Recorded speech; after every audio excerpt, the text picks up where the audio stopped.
오늘은 능하신 하나님 아니면 능하신 하나님, 뒤에 한국말로는 잘 구분이 안 되게 들리는데 앞에 능하신 하나님, 이것은 하나님이 정말 능하실까? 라는 질문이고, 뒤에 능하신 하나님, 이것은 능력의 하나님을 인정하는 표현이죠. 이스라엘 백성들이 광야에서 40년 동안 있을 때 그들이 했던 질문이 있어요. 그 질문을 시편 78편에 기록을 했습니다. 19절인데 한번 같이 읽어보겠습니다. 시작. 하나님께서 우리 식탁을 준비하시랴. 좀 이상하게 들릴 수 있겠죠, 그렇죠?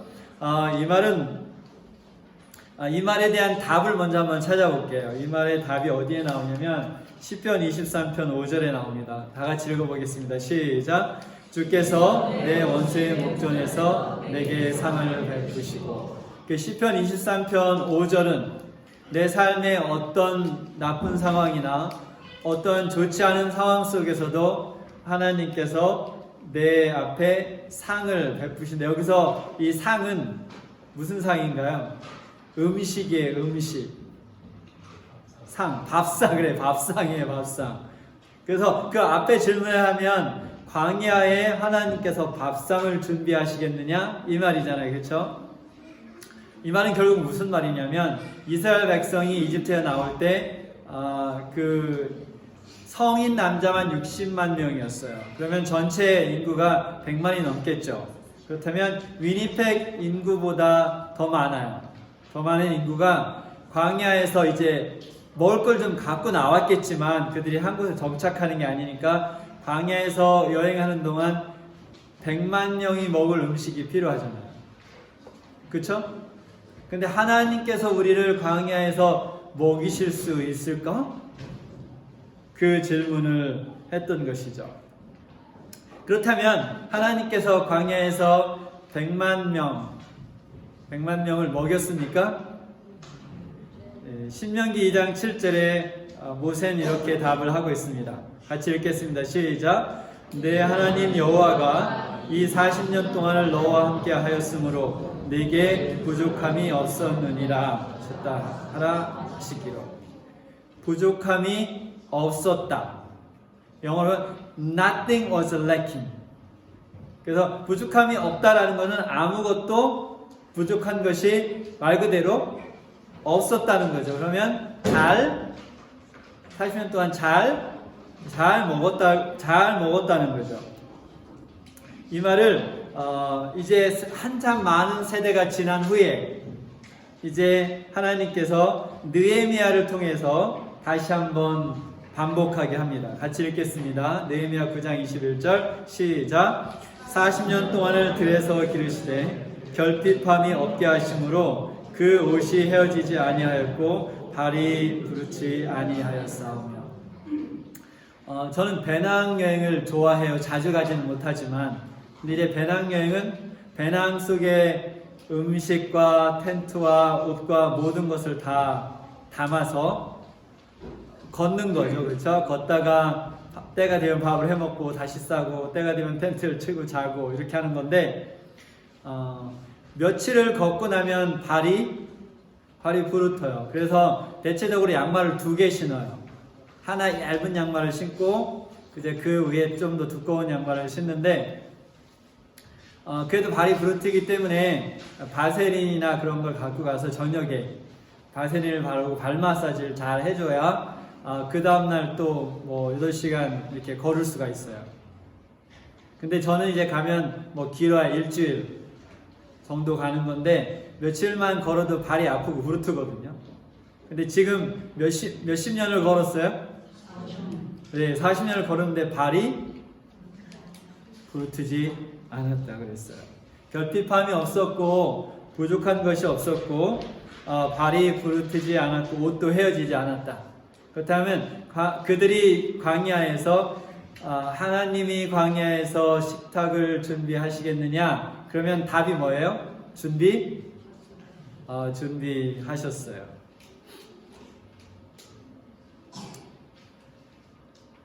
그래서 우리가 2020년을 시작하면서 우리 마음속에 저 두 가지 중에 하나가 마음속에 떠오를 수 있을 것 같아요. 첫 번째는 생각, 하나님께서 하실 수 있으실까? 내 삶을 바꿀 수 있으실까? 내 삶의 상황이 바뀔까? 내가 좀 더 인격이 바뀔까? 내 경제 상황이 바뀔까? 하나님께서 내 건강이 좋아질까? 내가 공부를 더 잘할 수 있을까? 내 상황, 거기에 대한 하나님이 하실 수 있을까? 라는 질문을 하면서 2020년을 시작할 수도 있고, 아니면 하나님께서 내 모든 상황을 하나님이 원하시는 걸로 바꾸실 수 있다 라고 믿으며 2020년을 시작할 수 있을 것입니다. 여러분의 시작은 어떻게 시작되었습니까? 뒤에 물음표가 붙었나요? 아니면 느낌표가 붙었나요? 네, 느낌표가 붙었길 바랍니다. 그래서 오늘 우리가 함께 예배를 드릴 때 혹시 여러분 마음속에 뒤에 퀘스천 마크가 붙어 있었다면 그것이 느낌표로 바뀔 수 있게 되길 바랍니다. 혹시 여러분의 마음속에 느낌표가 붙어 있었다면 느낌표가 100만 개로 바뀌기 바랍니다. 첫 번째로 하나님께서는 어둠에 빛을 가져오실 수 있는 분입니다. 무엇을? 어둠에 빛을 가져올 수 있는 분입니다. 같이 읽어보겠습니다. 시작. 땅이 혼돈하고 공허하며 흑암이 깊음 위에 있고. 하나님께서 아무것도 창조하기 전에 이것이 지구의 모습이었어요.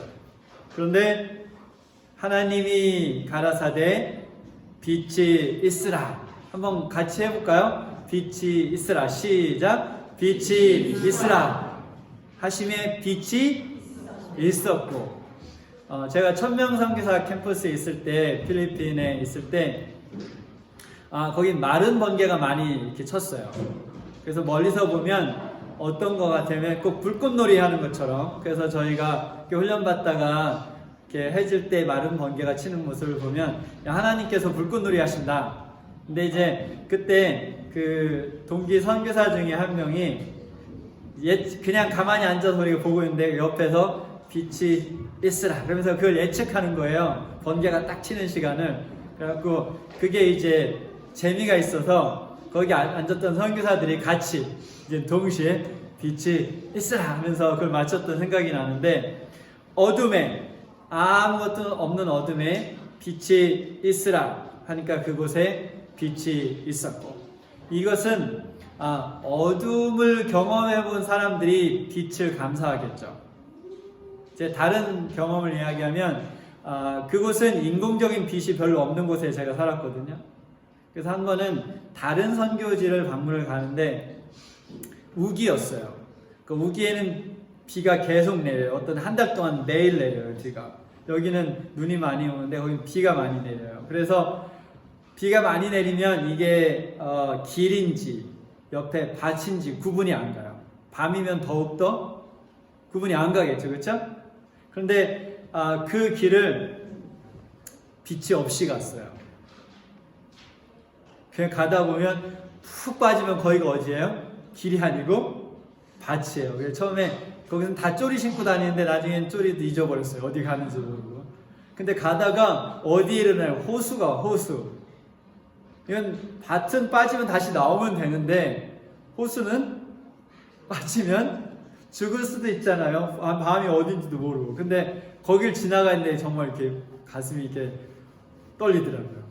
근데 거길 다 이렇게 지나서 한 2시간 정도를 걸어서 그 다른 선교사가 있는 집에 갔습니다. 그래서 거기를 가서 용물을 보고 돌아올 때 거기서 등잔, 우리나라 옛날 등잔 심지 있는 거 있죠? 그리고 모르는 세대도 많이 있겠네요, 그렇죠? 심지 있는 등잔이 있어요, 등잔. 거기다가 요만한 거에 이제 불을 붙여서 그걸 가지고 왔는데 세상이 다르더라고요. 그래서 20분 만에 그 길 왔어요. 그렇죠? 어둠이 어떤 것인지 경험해 본 사람들은 빛이 비쳤을 때 그 빛이 얼마나 감사한지 알 수 있죠. 근데 우리가 물리적인 어둠뿐만 아니라 다양한 어둠을 경험하죠. 그렇죠? 그것이 질병의 어둠일 수도 있고, 아까 말한 경제적인 어둠일 수도 있고, 그렇죠? 어떤 인간관계의 어둠일 수도 있고, 학업의 어두움일 수도 있고, 여러 가지 어두움들을 경험을 하는데, 내가 그 어두움의 깊은 곳에 있을 때 그것이 해결되는 빛이 쫙 비치면 얼마나 좋을까요? 그렇죠? 얼마나 좋을까요? 요한복음을 기록한 요한은 예수님을 어떻게 표현합니까? 빛으로 표현을 하죠. 그래서 빛이 사람이 됐어요. 인자가 되셨죠. 그래서 1장 5절에 빛이 어둠에 비추되, 이것은 예수님이 사람으로 태어나신 것을 표현하는데, 어둠이 깨닫지 못하더라. 근데 어둠이 이기지 못하더라라는 표현이 더 좋은 것 같아요. 근데 한 가지 문제가 있는데, 그 문제가 뭐냐면, 같이 읽어볼까요? 시작. 그 중에 이 세상 신이 빛이 아니하는 자들의 마음을 혼미케 하여 그리스도의 영광의 복음의 광채를 비추지 못하게 함이니, 그리스도는 하나님의 형상이니라. 그래서 여기는 세상 신이라는 표현을 썼어요. 그렇죠? 세상 신. 이 세상 신이 뭡니까? 그것이 어떠한 존재든 어떠한 것이든 우리의 마음의 눈을 멀게 해서 하나님께서 우리 삶 속에서 하실 수 있는 일을 우리가 깨닫지 못하게 하는 것이 이 세상 신이 하는 일이에요. 여러 가지일 수 있죠. 제가 그것을 언급하지는 않겠지만, 그러면 여러분의 마음의 눈은 이렇게 닫혀 있어요? 아니면 열려 있어요? 하나님께서 여러분의 삶 속에 하실 수 있는 일을 볼 수 있어요? 볼 수 없어요? 그 눈이 혹시 닫혀 있다면 지금 이 시간 눈을 크게 떠서 하나님께서 하실 수 있는 일을 보시기 바랍니다. 첫 번째, 하나님은 묶인 자들에게, 눌린 자들에게 자유를 주실 수 있는 분입니다.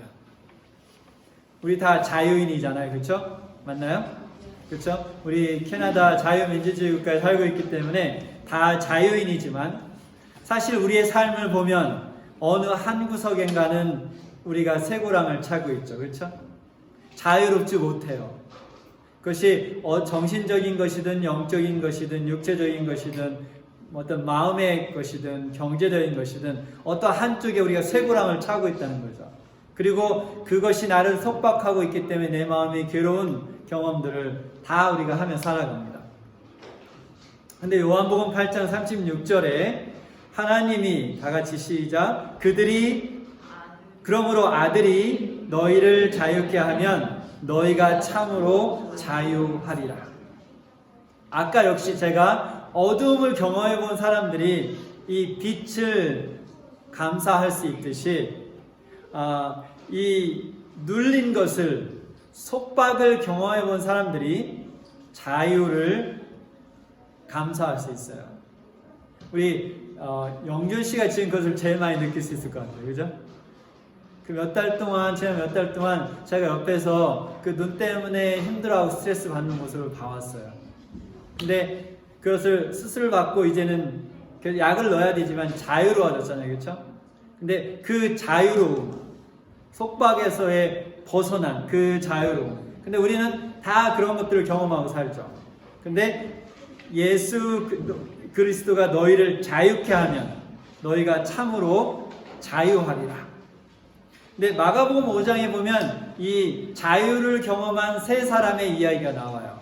굉장히 아름다운 장이에요. 나중에 여러분이 오후에 시간이 되시면 마가복음 5장을 한번 읽어보시기 바랍니다. 첫 번째 이야기는 귀신 들린 사람이었어요. 귀신이 하나가 아니고 군대가 들어가 있었어요. 귀신이 하나가 들어가도 정신 못 차리는데, 그렇죠? 군대가 들어가 있으면 이게 귀신이 100개 들어가 100개라고 해야 되나?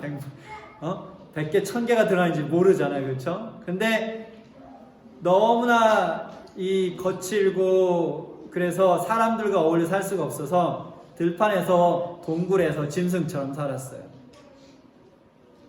그 의미가 느껴집니까? 제가 그 산상기도를 하기 위해서 밤에 혼자 산에 간 적이 있었어요.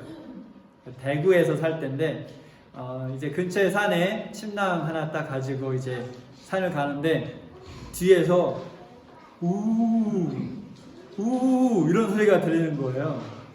제가 별로 무서움을 많이 안 타지만 신경이 굉장히 쓰이고 그 소리가 가까워질수록 등이 이렇게 땀이 나더라고요. 근데 이제 가까워지면서 목소리가 분명해졌어요. 그 우 소리가 무슨 소리였냐면 오 필승 코리아. 도대체 이게 뭐지? 그래서 근데 이제 소리가 가까이 사람이잖아요. 근데 이제 저도 저를 보호해야 되니까 그 사람이 가까이 왔을 때 제가 뒷걸음을 걸었어요. 근데 그 사람이 가까이 오면서 저를 보고 이 사람도 겁에 질려가지고 필승 코리아 이러면서 지나가죠. 근데 가까이 보니까 마음이 아픈 사람이었어요. 그런데 제가 이제 그 사람과 헤어지고 그 사람 산으로 가서 점점 메아리처럼 오 필승 코리아는 사라졌고 저는 이제 밤에 이제 산상기도를 하고 새벽에 한 5시쯤 내려왔어요. 내려오는데 오 필승 코리아를 만났어요. 밤새 그 이야기는 밤새 산을 그리고 헤매고 다닌 거예요. 근데 손에 이 촛불처럼 생긴 이 전등을 이렇게 들고 오 필승 코리아를 아마 그래서 한국이 월드컵을 축구를 잘하나? 그리고 다녔던 거죠. 마음이 너무 아프더라고요. 그 친구를 보면서.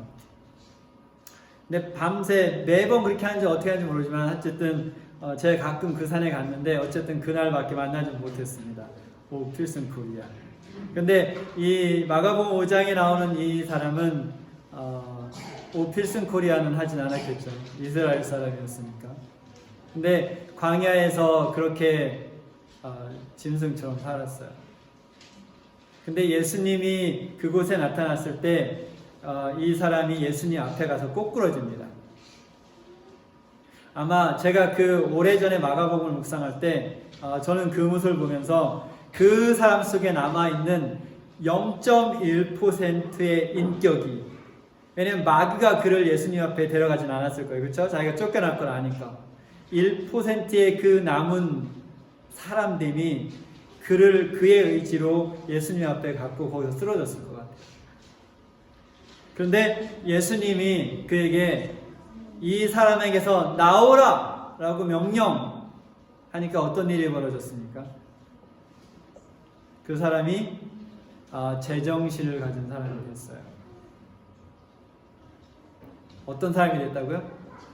네, 제정신. 사람의 마음을 되찾은 것이죠. 두 번째 이야기는 12년 동안 하혈을 하는 병에 걸린 여자 이야기입니다. 물론 오늘날도 12년 동안 하혈을 한다면 괴롭겠죠. 근데 그 당시에 유대인들 사회 속에서 12년 동안 하혈을 했다라는 것은 이게 피를 흘리면 부정한 자가 돼요. 근데 부정한 자는 모든 예배, 그 종교적인 예배에 참석할 수가 없었어요. 그리고 부정한 자를 만지면 그 사람도 부정해지기 때문에 다른 사람에게 가까이 갈 수도 없었죠. 그 말은 12년 동안 모든 인간관계가, 그리고 그 당시에 이스라엘 백성들에게 종교는 삶의 전부였어요. 근데 그 모든 종교 생활로부터 분리됐어요. 말 그대로 12년 동안 그 독방에 갇혀 사는 거나 다름없죠. 상상이 되시나요? 그렇죠? 그런 어려움 속에 살았던 이 여인이 어느 날 예수님께 가기로 결심을 합니다. 그는 다른 사람을 만지면 안 되기 때문에 군중이 사람이 많은 곳에 가면 안 됐어요. 아마 분장을 하고 갈 수도 있겠죠. 그리고 가서 예수님을 만졌어요. 어떤 일이 벌어졌습니까? 피가, 하혈이 멈췄어요. 역시 우리가 그 여인의 마음속에 들어가 보면 이것이 제가 그걸 조금은 알아요. 제가 2년 전에 여기 어깨 아파서 몇 달 동안 잠을 못 자다가 주사를 맞고 잠을 자고 아침에 일어났는데 정말 눈물 나도록 감사하더라고요. 내가 안 깨고 수면제도 안 먹고 잠을 잤다니. 그러면서 너무 좋더라고요. 근데 이 여인은 12년 동안 그랬으니 얼마나 좋겠어요. 그렇죠? 세 번째 이야기는 이렇게 예수님이 사실은 어디를 가고 있었냐면 회당장의 딸이 아파서 거기를 병을 고쳐주러 가고 있었어요. 그런데 이 여인 때문에 이제 잠깐 지체된 거죠. 근데 지체되는 사이에 그 딸이 죽었어요. 그래서 예수님이 그곳에 갑니다. 이미 목숨을 잃은 12살짜리 소녀에게 예수님이 뭐라고 말씀하십니까? 달리다고. 그 무슨 말인가요? 소녀여 일어나라 하니까 생명이 떠나갔던 그 소녀가 12살짜리가 일어나서 방을 걸어 다니기 시작했습니다. 예수님께서 명령하시니까 달리다굼 하니까 생명이 없는 그 소녀의 몸에 생명이 들어갔고 다시 일어날 수 있었던 것이죠. 예수님은 여러분이 어떠한 속박 속에 있든지 예수님께서 명령하시면 여러분이 그 속박에서 자유로울 수 있다는 사실을 믿으시기 바랍니다. 두 번째로 하나님께서는 여러분의 패배를 승리로 바꿀 수 있습니다. 어느 날 좋은 날 예수님께서 시몬 베드로를 만났어요. 날씨는 좋았을 것 같은데 시몬 베드로의 마음은 별로 좋지 않았습니다. 왜 좋지 않았나요? 밤새 물고기를 낚았는데 그물을 던지고 걷어들이고 던지고 걷어들이고 밤새 했는데 몇 마리 잡았어요? 한 마리도 못 잡았어요. 제가 이 마음도 조금 알아요. 제가 두 번째 선교지에 있을 때 어떻게 해서 먹고 살았다 그랬죠?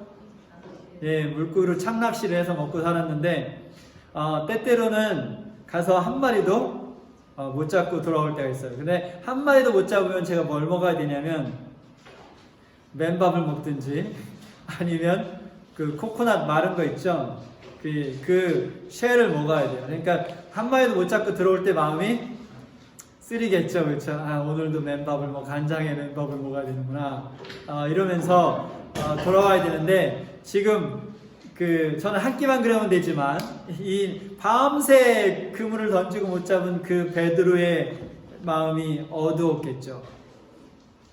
패배자였어요. 그런데 예수님이 뭐라고 합니까? 그 베드로에게 깊은 곳에 가서 그물을 던져라.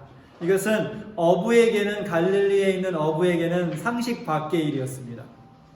왜냐하면 그곳에선 깊은 곳에 그물을 던지면 물고기가 안 잡힌대요. 전 잡아보지 않았으니까 그러니까 안 잡힌다는 거죠. 그래서 어부의 상식으로는 말도 안 되는 거죠.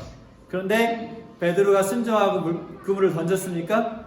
그물을 던졌어요. 그물을 영차 걷어들었는데 한 마리도 없었죠. 네, 설교를 잘 들으시는군요. 네, 가득 찼어요. 너무 꽉 차서 혼자 해결할 수가 없어서 도움을 받았죠. 실패가 뭐로 바뀌었습니까? 실패가 성공으로 바뀌었습니다. 여러분 2019년에 어떠한 실패를 경험했습니까? 2020년에는 그 실패들이 성공으로 바뀌기를 기도합니다. 여기에 보면 사람의 상식에, 그러니까 어부의 상식에 맞지 않지만, 어쩌면 우리의 상식에 맞지 않지만, 내가 갖고 있는 지식으로는 아닌 것 같지만 예수님께서 명령하시고 그것에 순종하면 우리의 실패가 무엇으로 바뀔 수 있다고요? 성공으로 바뀔 수 있는 것을 믿으시기 바랍니다. 그래서 여러분이 경험한 실패들이 2020년을 지나면서 성공으로 바뀌기를 간절히 바랍니다. 세 번째, 예수님께서는 우리 삶에 일어나는 폭풍을 잠재울 수 있습니다. 이날도 바쁜 날이었어요. 하루 종일 예수님께서 설교하시고 가르치시고 저녁 때가 되었습니다. 근데 이제 저녁 때가 되니까 예수님께서 제자들에게 뭐라고 말씀하셨냐면 우리가 호수 저 건너편으로 건너가자. 그래서 갈릴리 호수를 건너가기 위해서 배를 탔겠죠. 그렇죠? 근데 갑자기 뭐가 불었습니까? 광풍이 불었어요. 근데 그 한국말 표현이 좋은 것 같아요. 미친 바람이 불었어요. 미친 바람이. 근데 우리가 이 미친 바람 하면 그 바다에 막 2m, 3m 막 이렇게 파도 치는 거 그런 걸 상상할 수 있겠지만 그런 건 아니었어요. 호수기 때문에 그런 2m, 3m의 파도는 치진 않죠. 그 대신 이것이 북쪽부터 내려오는 그 바람에 의해서 강한 바람이 불면 작은 12명 정도가 13명 정도가 탄 작은 배는 충분히 뒤집힐 수 있는 강한 바람이 갈릴리 호수에도 불죠. 그런데 이 미친 바람이 갈릴리 호수에만 부나요? 어디에도 불어요? 예, 내 인생에도 불어요. 그렇죠? 내 인생에도 미친 광풍이 불어요. 예측 없이 불어요. 그렇죠? 예측 없이 불어와요. 그래서 우리를 흔들어 놓고 쓰러뜨리고 좌절하게 만들죠. 그런데 이렇게 광풍이 불 때 예수님은 뭐하고 계셨어요? 주무시고 계셨어요. 제자들은 뭐하고 있었어요? 열심히 물을 퍼내고 있었어요. 왜냐하면 광풍에 물이 자꾸 들어오니까 물이 계속 차게 되면 결국은 다 빠져 죽게 되니까 열심히 물을 펐죠. 근데 제자들이 원래 뭐 하고 있어야 돼요, 그러면? 그쵸? 예수님과 같이 자고 있었으면 같이 빠져 죽었겠죠? 그런가요? 아니죠. 예수님이 해결책이 있으셨겠죠. 그걸 우리가 어떻게 알 수 있냐면 예수님이 제자들이 하다 안 되니까 예수님 좀 일어나 보세요. 우리 물에 빠져 죽게 됐어요. 그러니까 예수님이 일어나셔서 잠잠하라 하니까 어떻게 됐습니까? 미친 바람이 사라져 버렸어요. 그리고 나서 예수님이 제자들에게 뭐라고 했냐면 왜 두려워하느냐 그랬어요. 그 말은 무슨 뜻입니까? 예수님은 제자들이 광풍이 불 때 두려워할 것을 기대했어요? 기대하지 않았어요? 안 했죠. 안 했으니까 그 질문을 했겠죠. 그렇죠? 근데 기대했으면 너 그럴 줄 알았어 이렇게 하지 너희들 왜 두려워하느냐 그렇게 말하지 않겠죠. 그렇죠? 그 말은 예수님께서 그렇다면 왜 미친 바람이 불 때 제자들이 두려워하지 않을 것을 기대했나요? 그렇죠. 예수님이 뭐 하실 수 있기 때문에 그 미친 바람을 잔잔하게 하실 수 있기 때문에 제자들이 그것을 믿고 두려워하지 않을 것을 기대했다는 것이죠. 여러분 삶에 우리의 삶에 미친 바람이 불 때 예수님께서 우리가 두려워할 것을 기대하실까요? 기대하지 않으실까요? 기대하지 않으세요. 왜 기대하지 않으십니까? 예수님께서 명령하시면 미친 바람이 잔잔해질 수 있기 때문이죠. 맞습니까? 우리의 삶에 미친 바람이 또 불 수 있을까요? 불 수 있겠죠. 그 미친 바람이 불 때 이제 우리는 어떻게 하면 되겠습니까? 예수님과 같이 잠잠히 예수님께서 명령하실 것을 기다리고 있으면 되겠죠. 그 시간이 어렵죠. 그렇죠? 그 시간이 어렵죠. 왜냐하면 아직은 미친 바람이 불고 있기 때문에. 하지만 결국은 예수님의 명령에 의해서 그 미친 바람이 잔잔해질 것을 믿는다면 제자들처럼 우왕좌왕하며 살려달라고 발버둥 치는 대신 예수 그리스도 옆에서 평강을 느끼며 그 바람이 지나가기를 기다릴 수 있을 것입니다. 우리에게 그 믿음이 있게 되기를 간절히 바랍니다. 한강에는 한강의 기적이 있죠, 그렇죠? 그래서 저쪽 이제 등대교회 교인들이 가끔 그런 이야기를 해요. 왜냐면 아직은 옛날에는 그 아프리카에 있는 나라들이 한국보다 더 잘 살았어요. 한국의 전쟁 직후보다 못 사는 나라는 거의 없었죠, 그렇죠? 가장 빈민국 중에 하나였으니까. 그런데 그래서 가끔 질문해요. 한국이 반세기 동안에 어떻게 이렇게 빠르게 성장할 수 있었습니까? 그런 질문을 저희가 가끔 하는데 이 중동 지역에 가면 두바이라는 도시 국가가 있죠, 그죠? 이 두바이는 제가 여기서 읽진 않겠지만 지금 그 면적을 2배로 만들고 있어요. 어떻게 2배로 만들까요, 면적을? 땅덩이가 정해져 있는데. 네, 바다에 인공섬을 만들고 있습니다. 그래서 인공섬을 만들고 있는데 지금 현재 세계에서 가장 큰 인공섬이에요. 이것이 꼭 팜추리처럼 야자수나무처럼 생겨서 그 주메리아, 참 뒤에 발음은 좀 힘든데 그런 이름이 붙어있는 섬이죠, 그렇죠? 근데 이 두바이도 역시 지난 50년 동안 여러분이 동영상을 보면 한국의 폐허처럼 그런 폐허에서부터 슉 해서 스카이라인이 달라지는 것을 볼 수 있어요. 어떻게 발전해 왔는지. 근데 두바이가 어떻게 발전했습니까? 거기에 지도자가 있었겠죠, 그렇죠? 그 발전을 이끌어낸 지도자가 있을 거예요. 그리고 뭐가 있었을까요? 개발을 하려면 뭐가 있어야 됩니까? 돈이 있어야 되죠. 돈이 어디서 나왔을까요? 네, 석유. 이 두바이가 석유가 발견되면서 이제 나라가 달라지기 시작했어요. 한강의 기적은 교육과 땀을 통해 이루어졌는데 여기 두바이는 어쨌든 석유가 개발되면서 발견되면서 이제 발전하기 시작을 했는데 인간의 권위와 사람의 권위와 그리고 돈이 함께 하니까 저기 바다에 뭐가 생겨요? 섬들이 생기면서 국토가 2배로 바뀔 수 있게 된 거죠. 우리가 시작할 때 어떤 질문을 드렸습니까? 하나님께서 광야에 무엇을 준비하실 수 있다고요? 예, 상을 만들 수 있습니까? 라고 이스라엘 백성들이 질문했어요. 이제 우리가 답을 알고 있죠. 그렇게 네, 할 수 있으시죠. 근데 예수님께서 부활하신 후에 하늘로 올라가시기 전에 예수님이 가진 권위를 이야기하셨습니다. 다 같이 읽어볼까요? 시작. 예수께서 나와 일러 가라사대 하늘과 땅의 모든 권세를 내게 주셨으니. 하늘과 땅의 모든 파워, 권세를 지금 이제 누가 갖고 있어요?